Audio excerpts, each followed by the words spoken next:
TDS classes में आपका स्वागत है ना। इतिहास को 3 भागों में बांटकर पढ़ा जाता है। एक प्राग ऐतिहासिक काल, इसी को प्रागैतिक ऐतिहासिक काल भी कहा जाता है। दूसरा आदि ऐतिहासिक काल और तीसरा ऐतिहासिक काल, है ना। Pre historic era, proto historic era, है ना, और हिस्टोरिक एरा। ठीक है। इस वीडियो में हम लोग ऐतिहासिक काल को मतलब हिस्टोरिक एरा को अच्छी तरह से जानेंगे। ठीक है, ऐतिहासिक काल को जानेंगे। ठीक है। तो ऐतिहासिक काल में क्या होता है, तो इसके बारे में लिखित स्रोत उपलब्ध होता है। मतलब ऐतिहासिक काल जो होता है उसमें लिखित स्रोत उपलब्ध होता है और उसे पढ़ा भी जा सकता है। इसे इसके अंतर्गत वैदिक काल से लेकर अब तक का समय आता है। मतलब ऐतिहासिक काल में, है ना, वैदिक काल से लेकर अब तक का समय ऐतिहासिक काल में आता है। ठीक है। वैदिक काल से जो पहले था वो आदि ऐतिहासिक काल और प्रागैतिक ऐतिहासिक काल में आता था। ठीक है। प्राक ऐतिहासिक काल या प्रागैतिक ऐतिहासिक काल में वो आता था। पाषाण काल ये सब, है ना, वो प्राक ऐतिहासिक काल में आता था। और हड़प्पा सभ्यता ये सब वो आदि ऐतिहासिक काल में आता था। ठीक है। इस वीडियो में हम लोग ऐतिहासिक काल को पढ़ेंगे। ठीक है। तो ऐतिहासिक काल को पढ़ने के लिए, है ना, 3 स्रोत उपलब्ध है। मतलब 3 स्रोत के माध्यम से हम लोग ऐतिहासिक काल को अच्छी तरह से जान पाते हैं। ठीक है। तो पहला स्रोत है किताबों के द्वारा। ठीक है। किताबों के द्वारा भी हम लोग साहित्यिक साहित्यिक स्रोत के द्वारा मतलब किताबों के द्वारा भी हम लोग ऐतिहासिक काल को जान पाते हैं। दूसरा है पुरातात्विक स्रोत, मतलब जो भी सामान, जो भी अवशेष, जो भी पत्थर या फिर शिलालेख या फिर कुछ भी इमारत हो, ये सब सिक्का, है ना, अभिलेख, ये सब जो भी चीज़ होते हैं वो पुरातात्विक होते हैं। तो पुरातात्विक स्रोत की मदद से भी हम लोग ऐतिहासिक काल को जानते हैं। और तीसरा विदेशी यात्रा के कारण, मतलब विदेशी लोग आके भारत में यात्रा किए और यहाँ के बारे में कुछ अपने किताब में लिखे और उसी के ग्रंथ को या किताब को हम लोग पढ़ते हैं तो हमको ऐतिहासिक काल, भारत के ऐतिहासिक काल के बारे में जानकारी मिलती है। ठीक है। तो भारत के ऐतिहासिक काल के बारे में जानकारी हम लोगों को 3 स्रोत की मदद से होती है। एक साहित्यिक स्रोत, दूसरा पुरातात्विक स्रोत, तीसरा विदेशी यात्रा के विवरण, है ना। इन तीनों स्रोतों के मदद से हम लोग ऐतिहासिक काल का अध्ययन कर पाते। ठीक है। तो हम लोग साहित्यिक स्रोत को इस वीडियो में अच्छी तरह से जानेंगे। ठीक है। साहित्यिक स्रोत को इस वीडियो में हम लोग अच्छी तरह से जानेंगे, पुरातात्विक स्रोत को दूसरे वीडियो में, और विदेशी यात्रा के विवरण को तीसरे वीडियो में हम लोग अच्छी तरह से जानेंगे। ठीक है।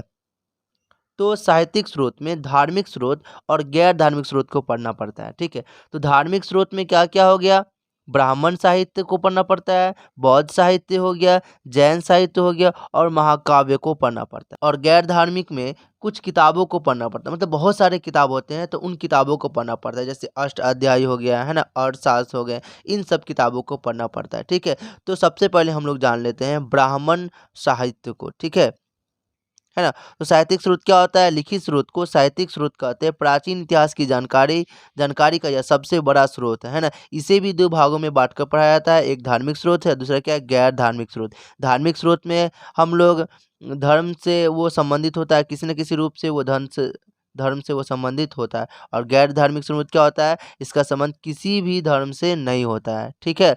तो पहले हम लोग धार्मिक स्रोत में ब्राह्मण साहित्य को पढ़ लेते हैं। ठीक है। ब्राह्मण साहित्य क्या है, किसे कहते हैं, इसमें क्या क्या पढ़ना पड़ता है। ठीक है। तो ब्राह्मण साहित्य जो है, तो ब्राह्मण धर्म का जो भी ग्रंथ होगा, साहित्य मतलब किताब मतलब ग्रंथ, है ना। तो ब्राह्मण धर्म का जो भी ग्रंथ होगा या किताब होगा वह संस्कृत भाषा में लिखा गया है। ठीक है। तो इसमें, है ना, हम लोग को सबसे पहले वेद को पढ़ना होता है। वेद क्या होता है, किसे कहते हैं, वेद का अर्थ क्या होता है। ठीक है। तो वेद का शाब्दिक अर्थ होता है ज्ञान। क्या होता है, ज्ञान। वेद का शाब्दिक अर्थ होता है ज्ञान। हिंदू परंपरा के अनुसार भगवान ब्रह्मा ने कुछ मौखिक उपदेश ऋषि मुनियों को दिए थे। ठीक है। और लोगों ने ऋषि मुनियों और लोगों ने इसका प्रचार प्रसार किया। महर्षि वेदव्यास ने इन मौखिक धर्म उपदेश को ग्रंथ के रूप में संग्रहित किया। ठीक है। वेद के रचनाकार या संकलनकर्ता महर्षि वेदव्यास को माना गया है।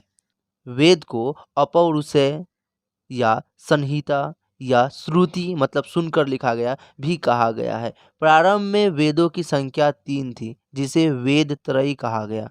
ठीक है। प्रारंभ में, शुरू में सबसे पहले वेदों की संख्या कितनी थी, 3 थी, है ना, जिस वजह से इसको वेद त्रयी कहा गया। लेकिन बाद में, है ना, या फिर अब जो है वेदों की संख्या 4 है। ठीक है, तो सबसे पहला जो वेद है वो क्या है, ऋग्वेद है। तो हम लोग अब ऋग्वेद को पूरे डिटेल से जान लेते हैं। ठीक है, सबसे पहले हम लोग वेद को जान ले कि वेद क्या होता है। तो वेद का शाब्दिक अर्थ ज्ञान होता है ना, हिंदू परंपरा के अनुसार, है ना।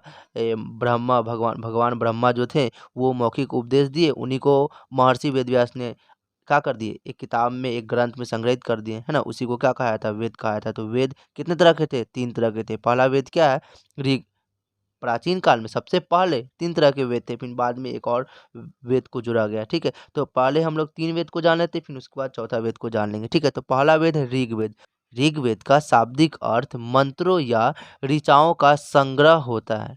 ठीक है, मंत्रों को ऋचाओं भी कहा जाता है। ठीक है, ईश्वर की आराधना के समय ऋग्वेद के मंत्र का स्तुति पाठ किया जाता था। यह वेद 10 मंडल, यह जो ऋग्वेद है वो 10 मंडल में बटा हुआ है। मंडल मतलब भाग, 10 भागों में बटा हुआ है। ठीक है, और इसमें ऋग्वेद में 1028 सूक्त है। सूक्त मतलब समझ लीजिए मंत्रों का संग्रह, जिसको हम लोग भजन भी कह सकते हैं। ठीक है, तो ऋग्वेद में 1028 सूक्त है, मतलब भजन है। ठीक है, और 10,600 मंत्र है। मंत्र कितने हैं, 10,600। मतलब ऋग्वेद में कितने मंडल हैं, तो 10 मंडल है। ठीक है, कितने भजन है या कितने सूक्त है, 1028 सूक्त है। कितने मंत्र है, तो 10,600 मंत्र है। ठीक है, ऋग्वेद जो है वो सबसे प्राचीन और सबसे बड़ा वेद है। ठीक है, ऋग्वेद में जो 2 से लेके 7 मंडल सबसे प्राचीन है।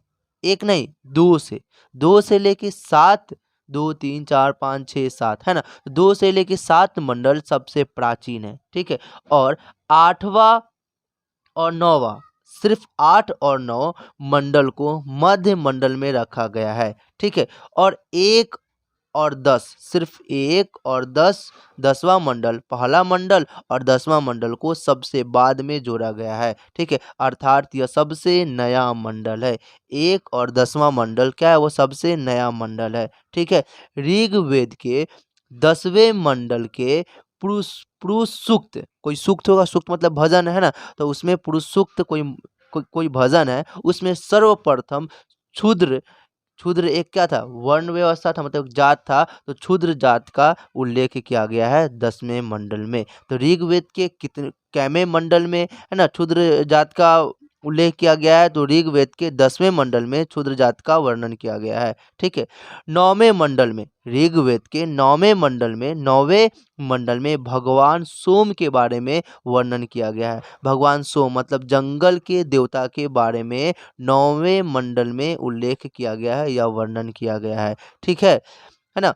अब देख लेते हैं आगे। तो ऋग्वेद के तीसरे मंडल में, कितने मंडल है, तीसरे मंडल में गायत्री मंत्र का उल्लेख किया गया है। मतलब गायत्री मंत्र जो अभी हम लोग पढ़ते हैं ना, तो वो गायत्री मंत्र तीसरे मंडल से लिया गया है। ठीक है, ये गायत्री मंत्र जो है इसके लेखक विश्वामित्र हैं। ठीक है, गायत्री मंत्र सविता या सावित्री को समर्पित है। ठीक है, ऋग्वेद का जो उपवेद है उसको आयुर्वेद का, है ना। और ऋग्वेद के ज्ञानी को, मतलब जो ऋग्वेद को बहुत अच्छी तरह से पढ़ लेता है ना, तो ऋग्वेद के ज्ञानी को प्रजापति कहते हैं। ठीक है, अब हम लोग दूसरे वेद को जान लेते हैं, सामवेद को जान लेते हैं। पहला ऋग्वेद को जान लिए, अब हम लोग सामवेद को जान लेते हैं। तो सामवेद, सामवेद 2 शब्दों के मेल से बना हुआ है। पहला साम, दूसरा वेद। वेद का मतलब तो ज्ञान होता है ना, और साम का मतलब होता है गान, गाना। ठीक है, तो जिस वेद में हमें गाने का ज्ञान होता है उसको सामवेद कहते हैं। ठीक है, साम का अर्थ होता है गान, अर्थात ईश्वर की आराधना के समय इस वेद के मंत्रों को गीत के रूप में गाया जाता था। ठीक है, इसमें 1875 मंत्र हैं। सामवेद में कितने मंत्र हैं, तो सामवेद में 1875 मंत्र हैं। ठीक है, किंतु वास्तव में 99 मंत्र ही सामवेद के हैं, बाकी मंत्रों को ऋग्वेद से ग्रहण कर लिया गया है। ठीक है, सामवेद में भारतीय संगीत के 7 स्वर, सा रे ग म प ध नि की चर्चा है। मतलब सामवेद में ही, मतलब सामवेद से ही, है ना, ये भारतीय जो संगीत में जो 7 स्वर है, सा रे गा मा पा धा नि, है ना, तो ये सामवेद से ही लिया गया है। ठीक है, ये संगीत यज्ञ के समय गाए जाते थे। भारतीय संगीत का जन्म जो हुआ है वो सामवेद से ही हुआ है। ठीक है, अब हम लोग तीसरा जो वेद है यजुर्वेद को जान लेते हैं। ठीक है, यजुर्वेद, यजुर्वेद जो है यह यजुस शब्द से बना हुआ है। किस शब्द से बना हुआ है? यजुस, यजुस शब्द से बना हुआ है, जिसका शाब्दिक अर्थ होता है यज्ञ। क्या होता है? यज्ञ। अर्थात यज्ञ के संबंधित सभी महत्वपूर्ण बातों का उल्लेख इस वेद में है ना। इसमें 1990 मंत्रों का संग्रहण है ना। इसमें युद्ध और कर्म कांड की चर्चा है। यह यजुर्वेद जो है ना वो दो भागों में बटा हुआ है, एक कृष्ण यजुर्वेद, दूसरा सूक्त यजुर्वेद। ठीक है, और कृष्ण यजुर्वेद जो है ना वो 4 भागों में बटा हुआ है। ठीक है, पहला काठक, दूसरा कपिंठल, तीसरा मैत्रेयानी, चौथा तैत्तिरीय। ठीक है, तो ये चारों भागों में बटा हुआ है। कृष्ण यजुर्वेद भी 4 भागों में बटा हुआ है। ठीक है, तो अब हम लोग जान लेते हैं कि जो यजुर्वेद है वो कृष्ण यजुर्वेद और दूसरा कृष्ण यजुर्वेद को गद कहा जाता है। ठीक है, और जो गद में है, और दूसरा सूक्त यजुर्वेद जो पद में है। ठीक है, और यही एक ऐसा वेद है जो गद और पद में विभक्त है, मतलब गद और पद भागों में बटा हुआ है। ठीक है, यह एक मात्र वेद है जो गद और पद दोनों में लिखा गया है। ठीक है, ऋग्वेद, सामवेद और यजुर्वेद, इन तीनों को हम लोग पढ़ चुके हैं और इन्हीं तीनों को वेद त्रयी कहा गया है।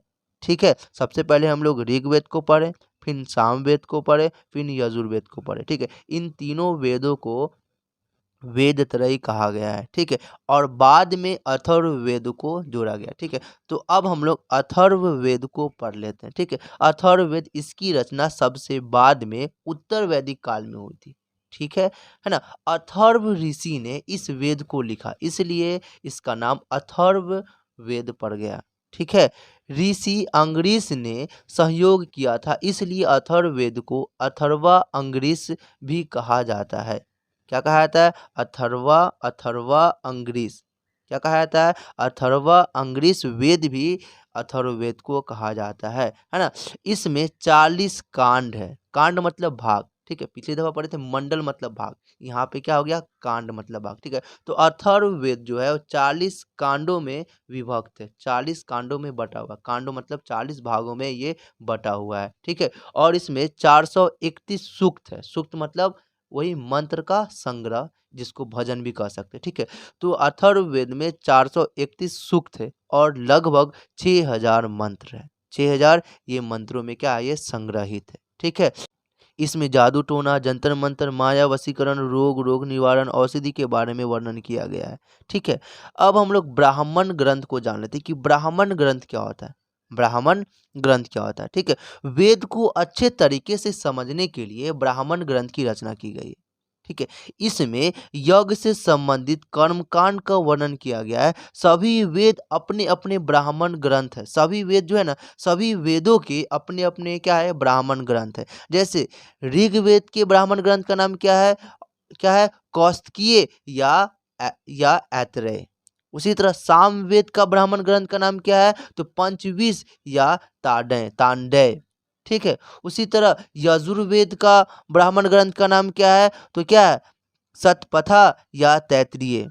ठीक है, उसी तरह अथर्ववेद के ब्राह्मण ग्रंथ का नाम क्या है? गोपद, है ना। तो सारे वेद है ना, तो सारे वेद को अच्छे तरीके से समझने के लिए है ना ब्राह्मण ग्रंथ को रचना किया गया, ब्राह्मण ग्रंथ की रचना की गई है। ठीक है, अब हम लोग आरण्यक को जान लेते हैं। आरण्यक क्या होता है ना। तो आरण्यक का शाब्दिक अर्थ वन होता है। वन मतलब जंगल होता है। ठीक है, अर्थात वैसा ग्रंथ जो जंगलों में पढ़ाया या मतलब पढ़ाया गया हो। वैसा ग्रंथ जो जंगलों में पढ़ाया गया हो उसे आरण्यक ग्रंथ कहते हैं। अथर्ववेद जो है वो आरण्यक ग्रंथ नहीं है। ठीक है, आरण्यक ग्रंथ किसे कहते हैं? तो वैसा, आरण्यक का सबसे पहले मतलब जान लेते हैं। तो आरण्यक का मतलब होता है, या आरण्यक का शाब्दिक अर्थ होता है वन। वन का मतलब जंगल होता है। ठीक है, तो वैसा ग्रंथ जो जंगलों में पढ़ा या पढ़ाया गया हो उसे आरण्यक ग्रंथ कहते हैं। ठीक है, और अथर्ववेद जो है वो आरण्यक ग्रंथ में शामिल नहीं है। ठीक है। ठीक है, और वर्तमान में जो आरण्यक ग्रंथ है ना वो 7 है। ठीक है, वर्तमान में 7 आरण्यक उपलब्ध हैं। ठीक है, मतलब आरण्यक ग्रंथ कितने हैं? 7 है। ठीक है। अब हम लोग उपनिषद को जान लेते हैं कि उपनिषद क्या होता है ना। उपनिषद में कितने मंत्र है, उपनिषद के बारे में पूरी डिटेल से जान लेते हैं। ठीक है। उपनिषद जो है वह वेद का अंतिम भाग है, इसीलिए इसे वेदांत भी कहा गया है। ठीक है। उपनिषद वेद का अंतिम भाग है, इसलिए इसको क्या कहा गया है, वेदांत भी कहा गया है। यह दो शब्दों के मेल से बना हुआ है, एक उप और दूसरा क्या है, निषद से बना हुआ है। ठीक है। जिसका शाब्दिक अर्थ होता है गुरु के समीप बैठकर ज्ञान ग्रहण करना। ठीक है। उपनिषद का मतलब क्या होता है कि गुरु के पास बैठकर ज्ञान को ग्रहण करना, ज्ञान को प्राप्त करना, उसी को उपनिषद कहा गया है। ठीक है ना। तो उपनिषद की कुल संख्या कितनी है, 108 है। तो एग्जाम में पूछे जाते हैं कि उपनिषद कितने हैं, तो 108 है। ठीक है। जिसमें सबसे महत्वपूर्ण जो है वो 10 है। 10 जो है वो सबसे महत्वपूर्ण उपनिषद माना गया है, 10 को। ठीक है। इसमें ब्रह्म सिद्धांत, रहस्यों से भरी बात, जीवन और मृत्यु, यमराज के बारे में उल्लेख किया गया है ना। इस किताब में ब्रह्म में जो सिद्धांत है, रहस्यों से भरी जो बात है, जीवन और मृत्यु के बारे में बताया गया है, यमराज के बारे में बताया गया है। ठीक है। उपनिषद में ये सब के बारे में चर्चा की गई है। ठीक है। उपनिषद जो है उसमें सबसे बड़ा उपनिषद कौन है, ये सवाल हर बार एग्जाम में पूछे जाते हैं कि जो उपनिषद 108 उपनिषद है ना, तो उस उपनिषद में सबसे बड़ा उपनिषद कौन है। तो सबसे बड़ा उपनिषद बृहद आरण्यक है। ठीक है। बृहद आरण्यक सबसे बड़ा उपनिषद है। और सबसे छोटा उपनिषद कौन है, तो मांडुक्य है। कौन है, मांडुक्य है। ये दोनों एग्जाम में पूछे जा सकते हैं कि उपनिषद कितने होते हैं, तो 108 होते हैं। और इस 108 में से सबसे बड़ा उपनिषद कौन है या सबसे छोटा उपनिषद कौन है, तो सबसे बड़ा उपनिषद बृहदारण्यक है। बृहदारण्यक मतलब बृहद आरण्यक, और सबसे छोटा उपनिषद मांडुक्य। ठीक। अब हम लोग कुछ मुख्य उपनिषद को जान लेते हैं, मतलब उपनिषद जो 108 है ना, उसमें से मेन या प्रमुख उपनिषद को जान लेते हैं। ठीक है। तो हमारा राष्ट्रीय आदर्श वाक्य सत्यमेव जयते है ना, ये कहाँ से आया है, तो ये सबसे पहली बात ये उपनिषद से लिया गया है। कहाँ से लिया गया है, उपनिषद से लिया गया है। और उपनिषद तो 108 है ना, तो इस 108 उपनिषद में से किस या कौन सा उपनिषद में से लिया गया है, तो ये मुंडकोप उपनिषद से लिया गया है। ठीक है। तो सिंपल सा सवाल यहाँ से एग्जाम में बन जाता है कि हमारा राष्ट्रीय आदर्श वाक्य सत्यमेव जयते कहाँ से लिया गया है, तो मुंडकोप उपनिषद से लिया गया है। ठीक है। अब हम लोग आगे जान लेते हैं। कठोर उपनिषद में यम और नचिकेता की चर्चा की गई है, और इसमें ओम शब्द के महत्व को दर्शाया गया है। तो एग्जाम में ये सवाल पूछा जा सकता है कि किस उपनिषद में ओम शब्द के महत्व को बताया गया है, तो ये कठोप उपनिषद। कठोर उपनिषद क्या है, कठोर उपनिषद या कठोपनिषद। ठीक है। मिला के बोलेंगे तो इसको कठोपनिषद, और अलग अलग करके बोलेंगे तो कठोर उपनिषद। तो कठोर उपनिषद उपनिषद में ही यम और नचिकेता की चर्चा है, और इसी उपनिषद से हमें ओम शब्द के महत्व का जानकारी होता है। ओम शब्द कितना पावरफुल है, या ओम शब्द के महत्व को दर्शाया गया है इसी कठोर उपनिषद में। ठीक है। अब दूसरा हम लोग जान लेते हैं, है ना, क्या है, जाबालो उपनिषद। क्या है, इसको हम लोग क्या कह सकते हैं, जाबालो उपनिषद। तो जाबालो उपनिषद में ब्रह्मा, विष्णु और महेश अर्थात त्रिमूर्ति, ब्रह्मा विष्णु महेश इन तीनों को त्रिमूर्ति कहा गया है ना।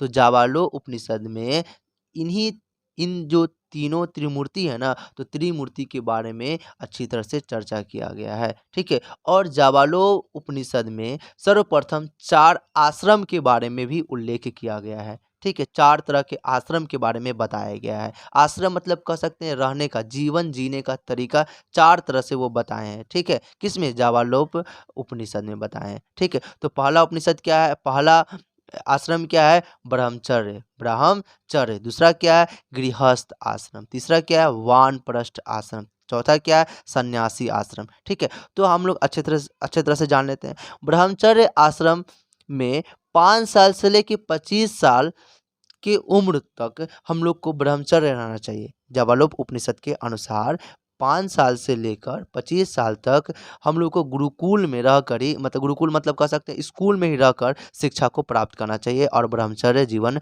व्यतीत करना चाहिए। ठीक है। और दूसरा बताया गया है 25 साल से लेकर 50 साल तक को गृहस्थ जीवन मतलब शादी ब्याह करके परिवार के साथ रहना बताया गया है। ठीक है। और तीसरा बताया गया वानप्रस्थ मतलब सामाजिक और धार्मिक जीवन को जीने के लिए 50 साल से लेकर 75 साल तक हम लोगों को वानप्रस्थ आश्रम में जीना चाहिए। मतलब वानप्रस्थ मतलब सामाजिक और धार्मिक जीवन बिताना चाहिए, समाज के बारे में और धर्म के बारे में सोचना चाहिए 50 साल से और 75 साल के बीच में। ठीक है। और 75 के बाद सन्यासी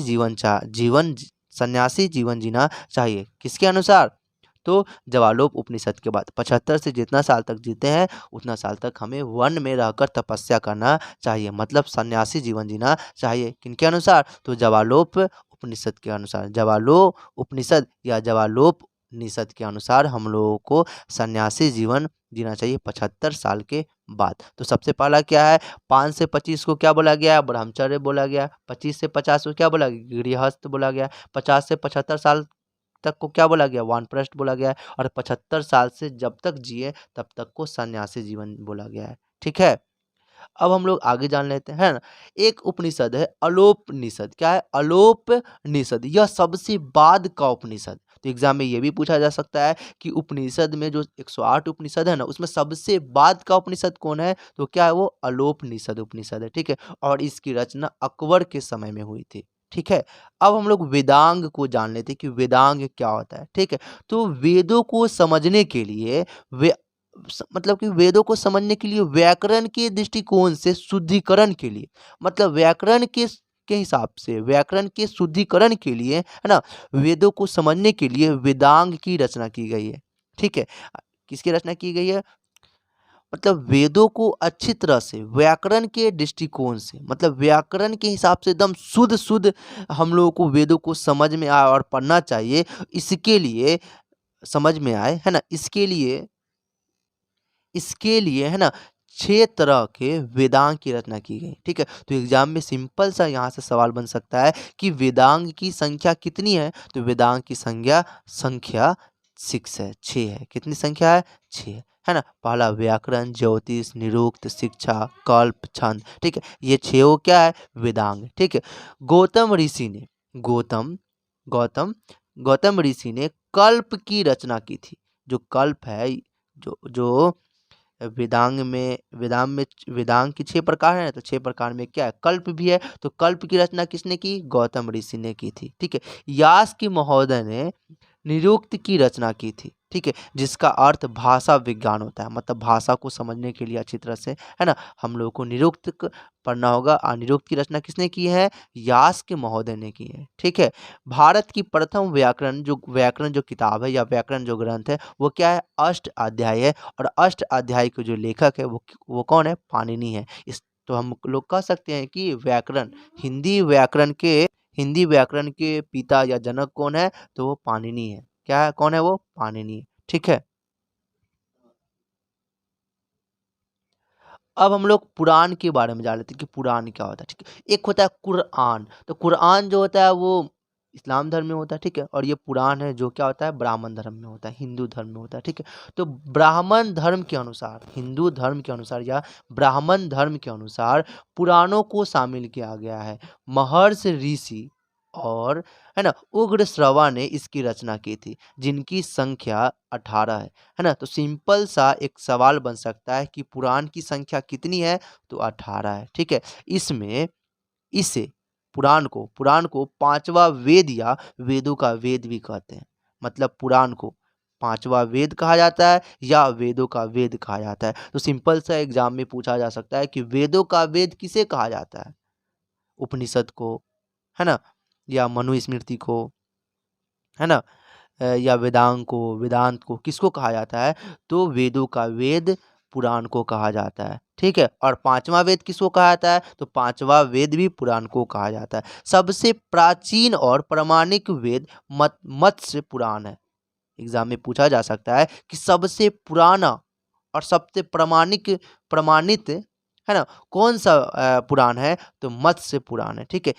इससे मत्स्य वेद से हम लोगों को सातवाहन वंश मतलब अंध वंश के बारे में, है ना, जानकारी मिलती है, जानकारी प्राप्त होती है। विष्णु पुराण, इसमें मौर्य वंश की जानकारी मिलती है। एक और पुराण, पुराण तो टोटल 18 है ना, तो उसमें एक और विष्णु पुराण है, तो विष्णु पुराण जो ग्रंथ है ना, तो इससे हमें, हम लोगों को मौर्य वंश की जानकारी मिलती है, ठीक है। एक है वायु पुराण, तो वायु पुराण से हम लोगों को गुप्त वंश की जानकारी मिलती है, ठीक है। वायु पुराण, पुराण बहुत सारे हैं, तो उसमें से एक वायु पुराण है, तो वायु पुराण में हम लोगों को, वायु पुराण एक ग्रंथ है, उस ग्रंथ से हम लोगों को गुप्त वंश के बारे में जानकारी प्राप्त होती है, ठीक है ना। और वायु पुराण में लिखा गया है कि समुद्रगुप्त का एक घोड़ा है जो 3 समुद्र का पानी पीता था, ठीक है। अब हम लोग मनु स्मृति के बारे में जान लेते हैं, ठीक है। तो मनु स्मृति ग्रंथ से भी प्राचीन काल की सभी अवस्थाओं के बारे में जानकारी प्राप्त होती है। मनु स्मृति भारत की पहली कानून की पुस्तक है। एग्जाम में यह भी पूछा जा सकता है कि भारत की पहली कानून की पुस्तक कौन सी है ना, तो उसका जवाब क्या हो जाएगा, मनु स्मृति। तो भारत की पहली कानून की पुस्तक कौन है, मनु स्मृति है, ठीक है। मनु स्मृति भारत की सबसे प्राचीन स्मृति है, ठीक है। स्मृति मतलब कह सकते हैं मेमोरेंडम, यादगार, ठीक है, कह सकते हैं इसका मतलब, ठीक है। तो भारत की सबसे प्राचीन स्मृति है कौन, मनु स्मृति। मनु स्मृति को धर्मशास्त्र भी कहा गया है, धर्मशास्त्र भी कहते हैं, ठीक है। इसमें ऊंची जाति को बहुत ज्यादा अच्छा बताया गया है, वरीयता दी गई है, ठीक है। और दलित और महिलाओं को नीच दिखाया गया है। मनुस्मृति जो है उस ग्रंथ में महिलाओं की और दलित के बारे में बहुत नीच नीच दिखाया गया है, ठीक है। महिला और दलित को नीच दिखाया गया है मनुस्मृति में, ठीक है। और मनुस्मृति में विवाह के लिए, विवाह मतलब शादी के लिए पुरुष जो है उसकी आयु 25 वर्ष बताई है, और महिला मतलब लड़की की आयु बताई है मात्र 12 वर्ष बताया गया है, ठीक है। और मनुस्मृति है उसमें 8 प्रकार के विवाह की चर्चा की गई है, ठीक है। तो अब हम लोग 8 प्रकार के विवाह जो है उसके बारे में जान लेते हैं, ठीक है। सबसे पहले विवाह को जान लेते हैं। विवाह शब्द है ना, वि उपसर्ग और वह धातु से बना हुआ है, जिसका शाब्दिक अर्थ होता है वधु को वर के घर ले जाना या पहुंचाना। समझ में आ गया होगा, वधु को वर के घर ले जाना या पहुंचाना विवाह का मतलब होता है। मनुस्मृति में 8 प्रकार के विवाह का वर्णन है ना। इसमें प्रथम 4 को दम मान्यता प्राप्त है। तो पहला है ब्रह्म विवाह। यह सर्वोत्तम प्रकार का विवाह था, मतलब यह सबसे अच्छा विवाह था, है ना। गुणवान व्यक्ति के साथ पूजा कर और वस्त्र आभूषण से एकदम सज सवज कर कन्या का विवाह ब्राह्म विवाह कहलाता था। क्या कहलाता था, ब्राह्म विवाह कहलाता था। आज भी यही विवाह प्रचलित है, मतलब आज जो होता है, आज भी तो होता है कि एक कन्या जो होती है वो बहुत अच्छे अच्छे कपड़े और आभूषण को पहनते हैं, है ना। और एकदम पूजा पाठ होने के बाद शादी होती है, ठीक है। तो वही क्या कहलाता है, ब्रह्म विवाह कहलाता है। दूसरा क्या है, देव विवाह। क्या है, देव विवाह, ठीक है। तो विविधत यज्ञ का अनुष्ठान करने वाला पुरोहित के साथ, मतलब पुरोहित के साथ कोई कन्या का विवाह होता है ना, तो वो देव विवाह कहलाता है। क्या कहलाता है, देव विवाह नहीं, दैव विवाह कहलाता है, ठीक है। और तीसरा क्या है, हर्ष विवाह।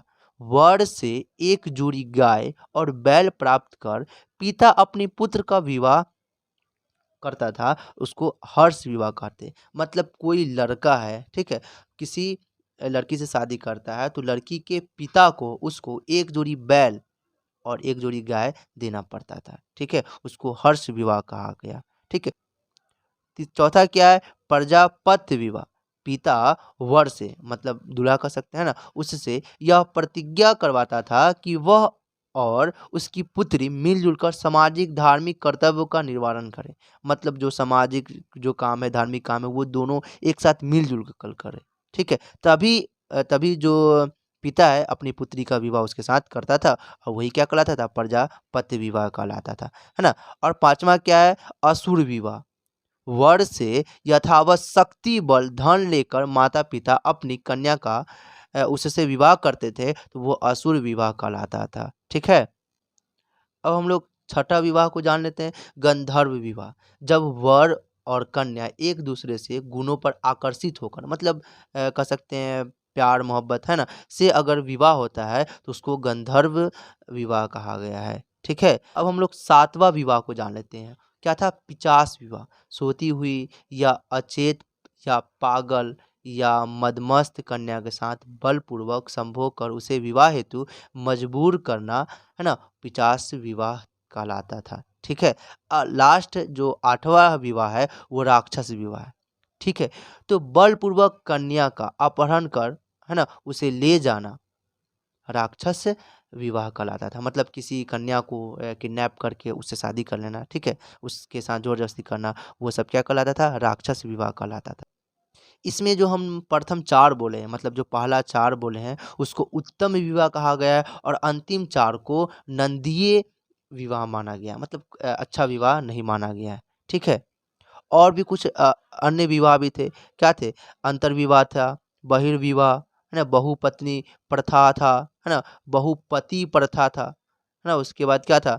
अनुमोल विवाह था, ठीक है, प्रतिलोम विवाह था। इन सब विवाह के बारे में भी जानेंगे अच्छी तरह से, ठीक है। जब हम लोग उत्तर वैदिक काल पढ़ेंगे तो उत्तर वैदिक काल में भी इन सारे विवाह को एकदम पूरी डिटेल से जानेंगे, ठीक है। अभी भी डिटेल से जाने ही, लेकिन और जो विवाह है उन सब विवाह को हम लोग उत्तर वैदिक काल में जानेंगे, ठीक है। अब हम लोग यज्ञ के बारे में जान लेते हैं। ब्राह्मण धर्म में गृहस्थ के लिए 5 प्रकार के यज्ञ का आयोजित किया गया था। मतलब 5 तरह का यज्ञ होता था, ठीक है। गृहस्थ जीवन में 5 प्रकार के क्या होता था? यज्ञ होता था। पहला यज्ञ था ब्राह्म यज्ञ, दूसरा देव यज्ञ, तीसरा पितृयज्ञ, चौथा मनुष्य यज्ञ और 5वां भूत यज्ञ था, ठीक है। ब्राह्म यज्ञ क्या क्या होता था? तो ऋषियों के प्रति कृत यज्ञ प्रकट करना क्या कहलाता था? ब्राह्म यज्ञ कहलाता था। दूसरा क्या था? वेद सॉरी देव यज्ञ था, है ना? तो देवताओं के प्रति यज्ञ प्रकट करना क्या कहलाता था? देव यज्ञ कहलाता था। तीसरा यज्ञ क्या था? पितृयज्ञ, मतलब पितरों के प्रति, मतलब पिताओं के जो प्रति अगर कोई अगर यज्ञ करता है तो उसको पितृयज्ञ कहा गया। चौथा क्या था? मनुष्य यज्ञ, अतिथि सत्कार के प्रति, मतलब कोई अतिथि आता है उसके प्रति अगर कोई यज्ञ करता है तो उसको मनुष्य यज्ञ कहा गया। चौथा क्या, पांचवा क्या था? भूत यज्ञ, मतलब समस्त जीवों के प्रति यज्ञ को प्रकट करना भूत यज्ञ कहलाता था, ठीक है। अब हम लोग पुरुषार्थ को जान लेते हैं कि पुरुषार्थ क्या है, ठीक है। तो पुरुषार्थ की संख्या कितनी होती है? 4 होती है। एग्जाम में ये भी पूछा जा सकता है कि पुरुषार्थ कितने हैं? तो पुरुषार्थ कितने होते हैं? 4 होते हैं। पहला क्या है? धर्म, दूसरा क्या है? अर्थ, तीसरा क्या है? काम, चौथा क्या है? मोक्ष। ये धर्म का मतलब हिंदू मुस्लिम सिख ईसाई नहीं है। धर्म का मतलब कह सकते हैं कर्तव्य। तो कर्तव्य क्या है? सामाजिक नियम का पालन करना, समाज में झगड़ा ये सब को दूर करना, ठीक है, तो कर्तव्य होता है, ठीक है। बड़ों का बात मानना, ये सब क्या होता है? कर्तव्य होता है, ठीक है। अच्छे से रहना, है ना? तो पहला क्या था? पुरुषार्थ, कर्तव्य मतलब धर्म था। दूसरा क्या था? अर्थ, अर्थ का मतलब कह सकते हैं आर्थिक जीवन, पैसा वैसा ये सब से संबंधित था अर्थ, पैसा कमाना। तो पहला था धर्म, दूसरा क्या था? अर्थ, तीसरा काम, काम मतलब ये मतलब शारीरिक सुख भोग, मतलब शादी ब्याह ये सब करना क्या था?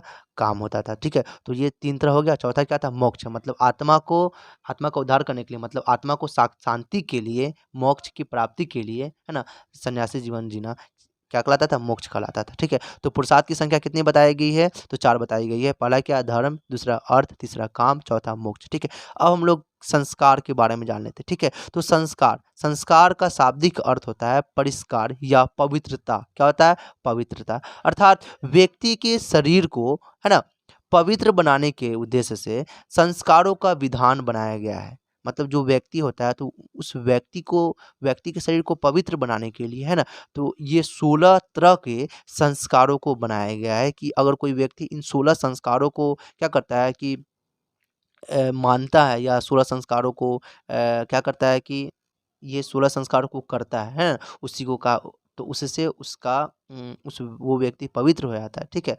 तो पहला तो सबसे पहले एग्जाम में ये पूछा जाएगा संस्कार होते कितने हैं? तो 16 संस्कार होते हैं, ठीक। ब्राह्मण धर्म में संस्कार कितने होते हैं? हिंदू धर्म में संस्कार कितने हैं? तो 16 संस्कार है, ठीक है। तो अब हम लोग इन 16 संस्कारों को बारी बारी करके जान लेते हैं। तो पहला संस्कार क्या हो गया? गर्भधारण, मतलब कोई बच्चा जब किसी माँ के गर्भ में आता है तो वो पहला संस्कार पूरा हो जाता है। दूसरा क्या है? पुंसवन, ठीक है। गर्भ की रक्षा तथा पुत्र प्राप्ति हेतु गर्भ के तीसरे महीने में यह संस्कार किया जाता था। समझ में आ गया होगा पुंसवन, ठीक है। और तीसरा क्या है? सीमांतोन्नयन, क्या है? सीमांतोन्नयन, है ना, संस्कार। तो क्या है? मानसिक वृद्धि के लिए, मतलब बच्चे की मानसिक वृद्धि के लिए 7वें या 8वें माह में यह होता था। ठीक है, चौथा क्या है, जात कर्म, है ना? इससे पिता उत्पन्न शिशु को स्पर्श कर उससे आशीर्वाद देता था, मतलब पिता अपने बेटे को आशीर्वाद देता था, उसी को उससे एक संस्कार पूरा हो जाता था, उस संस्कार को जात कर्म संस्कार कहा गया। ठीक है, पांचवा संस्कार क्या था, नामकरण, मतलब अगर कोई जन्म के 10वें या 12वें दिन, है ना, उसका नाम रखा जाता है तो वो भी एक संस्कार होता है, उस संस्कार को नामकरण संस्कार कहा गया है। ठीक है, अब हम लोग छठा संस्कार को जान लेते हैं, निष्क्रमण। जन्म के चौथे माह में घर से बाहर निकाला जाता था, मतलब जो बच्चा जन्म हुआ है उसके चौथे माह में घर से बाहर निकाला जाता है, वो भी एक संस्कार होता है और उस संस्कार को निष्क्रमण संस्कार कहा गया है। ठीक है, और सातवां संस्कार को जान लेते हैं, है ना, अनन्न प्रशासन, मतलब जन्म के छठे माह में प्रथम बार अन्न खिलाया जाता है, मतलब बच्चा जन्म लेता है उसके छठे महीने में बच्चा को पहली बार जब खाना खिलाया जाता है, वो भी एक संस्कार होता है ना? वो संस्कार को अन्न प्रशासन संस्कार कहा जाता है। ठीक है? अब हम लोग 8वें संस्कार को जान लेते हैं, चूड़ाकरण, मतलब बच्चा जन्म हो गया है ना, उसके 3 साल बाद तीसरे वर्ष में उसको उसका केस काटा जाता है, बाल बनाया जाता है ना, बाल का कटिंग होता है, वो भी एक संस्कार होता है, उस संस्कार को चूड़ाकरण संस्कार बोला जाता है। ठीक है, अब 9वां संस्कार क्या है, 9वां संस्कार क्या है, कर्ण छेदन।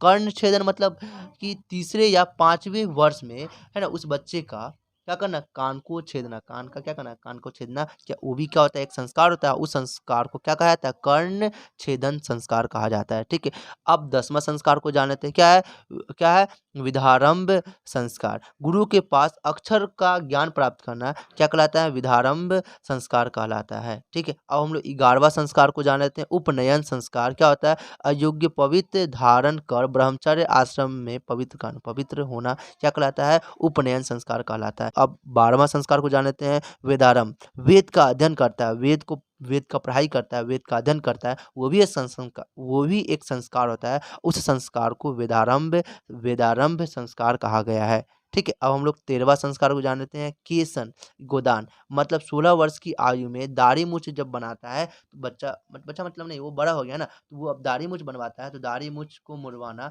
या बनवाना, वो भी क्या कहलाता है, एक प्रकार का वो भी संस्कार है, उस संस्कार को केसन संस्कार या गोदान संस्कार कहा गया है। अब हम लोग 14वां संस्कार को जान लेते हैं, क्या है, समावर्तन, शिक्षा जो समाप्त कर आश्रम गया और वहाँ पे रह के शिक्षा को समाप्त करके घर लौटा है, वो भी एक प्रकार का संस्कार है, उस संस्कार को क्या कहा जाता है, समावर्तन संस्कार कहा गया है। अब 15वां संस्कार है, और 15वां संस्कार क्या है, विवाह करना भी एक क्या है, 15वां संस्कार है। ठीक है, संस्कार 15वां संस्कार क्या है, तो संतान प्राप्ति के लिए विवाह कर गृहस्थ आश्रम में प्रवेश करना, मतलब मतलब बच्चा संतान को प्राप्ति करने के लिए शादी करना और गृहस्थ आश्रम में, आश्रम पढ़ा चुके हैं जो 4 प्रकार के होते हैं, है ना, तो ये गृहस्थ आश्रम में प्रवेश करना संतान प्राप्ति के उद्देश्य के लिए, वो भी क्या कहलाता है, एक संस्कार होता है, वो संस्कार को विवाह संस्कार बोला जाता है। लास्ट संस्कार क्या है, जिसको हम लोग अंतिम संस्कार बोलते हैं, दाह संस्कार बोलते हैं या अंत्योष्टि बोलते हैं, अंत्योष्टि संस्कार बोला जाता है। यह मनुष्य का अंतिम संस्कार होता है ना, जब मृत्यु क्या हो जाता है, जब मनुष्य मृत्यु जब मनुष्य की मृत्यु हो जाती है। ठीक है, जो मृत्यु के बाद संपन्न होती है उसको अंत्योष्टि संस्कार बोला जाता है। ठीक है ना, तो आज की वीडियो में बस इतना ही, है ना। आज हम लोग क्या पढ़े, ऐतिहासिक काल हम लोग पढ़ना शुरू कर दिए, एक सीरीज चलेगा ऐतिहासिक काल का। ठीक है, ऐतिहासिक काल हम लोग पूरा शुरू करेंगे। ऐतिहासिक काल में क्या क्या पढ़ना पड़ता है ना, तो वैदिक काल से लेकर आज तक अब तक का इतिहास को ऐतिहासिक काल में रखा गया है। ठीक है, तो ऐतिहासिक काल हम लोग शुरू कर दिए हैं। क्या क्या पढ़े, ऐतिहासिक काल क्या था, कि ऐतिहासिक काल को पढ़ने के लिए, जानने के लिए, है ना, ऐतिहासिक काल को जानने के लिए हम लोग को 3 स्रोत मिला है, क्योंकि ऐतिहासिक काल में लिखा हुआ स्रोत मिला जिसको हम लोग पढ़ भी पाते हैं, पढ़ भी सकते हैं, है ना। तो ऐतिहासिक काल को पढ़ने के लिए हम लोग को 3 स्रोत मिला है। ठीक है, पहला साहित्यिक स्रोत मतलब किताब मिले हैं, दूसरा पुरातात्विक स्रोत मिले और तीसरा विदेशी यात्रा के स्रोत मिले। ठीक है, विदेशी यात्रा के विवरण मिले। ठीक है, तो ये 3 प्रकार के स्रोत मिले, इन तीनों प्रकार से हम लोग इन तीनों स्रोतों से हम लोग ऐतिहासिक काल को अच्छी तरह से जान पाते हैं। ठीक है, तो हम लोग आज साहित्यिक स्रोत में ब्राह्मण साहित्य को पढ़ लिए अच्छी तरह से, पूरे एकदम डिटेल के साथ पढ़ लिए, ठीक है। नेक्स्ट वीडियो में हम लोग ब्राह्मण साहित्य, जैन साहित्य और महाकाव्य, इन तीनों को पढ़ लेंगे, ठीक है। और आज ब्राह्मण साहित्य को पढ़ लिए, इन चारों को पढ़ लिए, और ये चारों क्या होता है, तो ये चारों को हम लोग धार्मिक साहित्य बोला जाता है, ठीक है। उसके बाद हम लोग गैर धार्मिक साहित्य को पढ़ लेंगे, ठीक है। तो ये हम लोगों का 3 वीडियो में साहित्यिक स्रोत कंप्लीट हो जाएगा। इसके बाद हम लोग पुरातात्विक स्रोत 1 वीडियो में पढ़ लेंगे या 2 वीडियो में पढ़ लेंगे पूरे डिटेल के साथ। उसके बाद विदेशी यात्रा के विवरण को पढ़ लेंगे। तो ये हम लोगों का पूरा ऐतिहासिक स्रोत को ये पूरा हम लोग को ऐतिहासिक काल के बारे में जहाँ-जहाँ से जानकारी मिलता है, जिन-जिन स्रोत से जानकारी मिलता है, उन सब स्रोत को अच्छी तरह से पढ़ लेंगे। फिर हम लोग पूरा ऐतिहासिक काल को शुरू करेंगे, ठीक है। तो इस वीडियो में ब्राह्मण साहित्य को अच्छी तरह से पढ़ लिए। अगर इससे आपको कुछ भी फ़ायदा हुआ हो तो इस वीडियो को लाइक शेयर ज़रूर कर दे और इस चैनल को सब्सक्राइब कर दे ताकि वीडियो मिस ना हो, है ना? और बेल आइकन भी बजा दे ताकि वीडियो मिस ना हो, ठीक है? सब्सक्राइब करने से आप लोगों को हम जो भी पढ़ाएँगे या फिर जो भी वीडियो अपलोड करेंगे ता आप लोगों को मिल पाएगा, ठीक है? और सही समय पे मिलने के लिए आपको बेल आइकन प्रेस करना होगा ताकि जस्ट वीडियो डालेंगे उसी वक़्त आप लोगों को अ, सूचना मिल जाएगा या नोटिफ़िकेशन मिल जाएगा, ठीक है? या वीडियो को देखने के लिए बहुत-बहुत शुक्रिया, ठीक है? Thank you so much for watching this video.